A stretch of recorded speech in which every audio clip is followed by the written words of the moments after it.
Veče profi boksa u Banjalučkoj dvorani Borik privuklo je oko 1000 ljubitelja ovog sporta. Mečevi su bili i više nego zanimljivi, posebno ona između Marka Čolića iz Banja Luke i Dejna Zukića iz Hrvatske.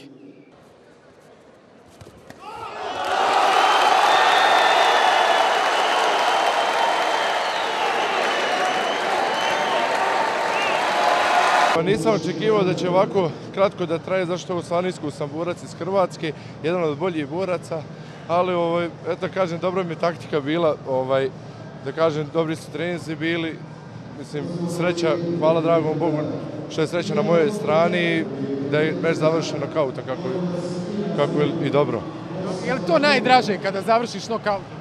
Pa jeste, to je nešto zašto trenirate, zašto se borite u životu, da budete najbolji, da osvojite nešto, da završite nokautom, da ova publika zbog čega je došla ovdje da uživa, jer svi vole taj žar borbe i to da to bude tuča kako i treba.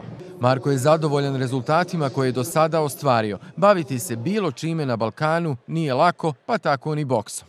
Živi se teško, ovo je više ljubav, ovo je sport, ali eto da zahvalim svojim sponzorom Underground klub, Proteini C, Miroslav Zotović, bolnica, da zahvalim svojim sponzorima koji su omogućili moje pripreme i koji me podržavaju u ovom sportu i koji me guraju da napredujem, da osvojim što više. Ovaj banjalučki bokser kaže da se nikada nije potukao na ulici. A sport i ulica, to je dva različita svijeta. Na ulici ja nisam nijednom potukao, znači uvijek idem sportski život i to sve da sport mimo jedno, život drugo. Ne znamo da li se Dado Glišić tukao, ali nam je otkrio da voli boks. Obožavam, ja sam ti ona generacija Tysona, razumiješ, kad je Tyson ono betonirao. Grize uši. Da, ma da. Ne, tada je još pravo boksao, razumiješ. Ana Nikolić kaže da je uživala tokom večeri. Pa iskreno da budem, sada kad sam gledala i tako par puta sam inače bila u Banja Luci, na ovim događajima, da. Nije baš prijatno, malo pre bio nokaut, ali jednako malo je zastrašujuće, ali to je odličan sport. A koga bi Ana rado nalupala? Pa ima više iza kamera novinare. Dakle, spisak je... listova, da. Čekaj, novinare, ne kolega. Šalim se. Ne, mislim, to nije način za rešavanje problema, ali je odličan način za skidanje kilaža, za dobru kondiciju. To je jedan izuzetno naporan trening. Ja sam kombinujem kad treniram i imam trenera koji me tako malo tera i boks, džak i tako dalje, udarci i kik. Mogu vam reći da je to jedan od intenzivnijih treninga, da.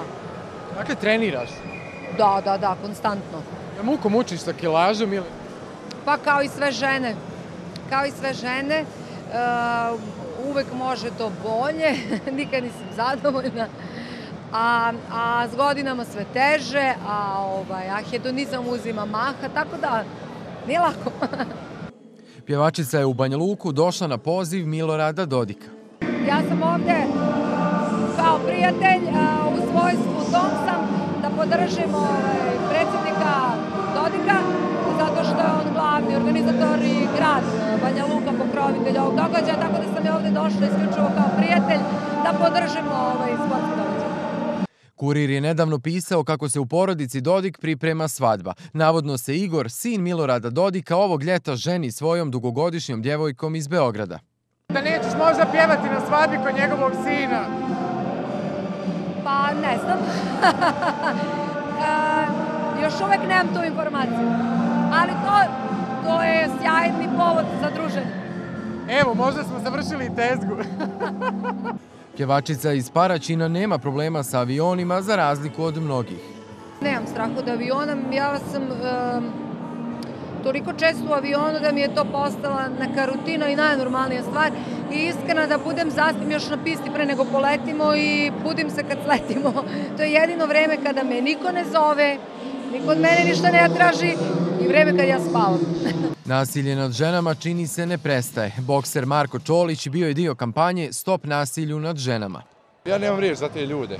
Čim ti imaš hrabrost da digneš na tu osobu koja je, to je žensko, to je mekano, razumije, nije to osoba muški ovamo gdje su muškarci. To su ljudi koji ne smiju nigdje u život da se izbore svoje mjesto, nek dođe kuć pa se izresa na ženama.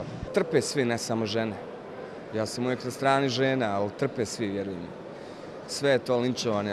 Ako ti žena linčuje, razumiješ, znaš, ako te nervira svaku noć, i to je neki linč, razumiješ. Pa ima i takve slučaje, vjerujem. Nije samo... Ti nekad bio zlostavljan u strani žene? Ne, ja to ne dozvoljam, razumiješ. To psihičko? Pa ne, ja radije budem sam, razumiješ, uzmem tu formu samoće i meni je super u tom okruženju. Pa svakako stop nasilju nad ženama i mislim da ta tema nije mnogo zastupljena u medijima koliko bi trebalo da bude i koliko žene trpe nasilje i ja to nikako ne podržavam. Ne podržavam nikakvu vrstu nasilja. Ima i obrnutih slučajeva gde žene maltretiraju muškarce. Stvarno? Pa ima. Tako da uopšte nasilje kao... Ovo je sport, a nasilje je nešto sasvim drugo. Si imala neko slično iskustvo? U bilo kojem obliku, ne u fizičkom, nego u psihičkom? Pa ne, zaista ne. U stvari u psihičkom da. I tu torturu trpim svakodnevno od brata, majke, mojih momaka. Tako da, psihičku da, ali fizičku ne. Zaista ne, hvala Bogu da ne. Ana će za mjesec dana predstaviti novu pjesmu, dok njen kolega Dado Glišić ide na Pink Music Festival 27. aprila u Beograd. Ljudi znaju već, navikli su šta mogu da očekuju od mene, eto. Jednu kvalitetnu stvar, životnu stvar, autobiografsku, bukvalno jedan zapis mog života prošlog na nosac zvuka, to je to. To je Duh u gomili, ja sam Duh u gomili. Likovi poput mene, eto, Duh u gomili, ljudi koji ovako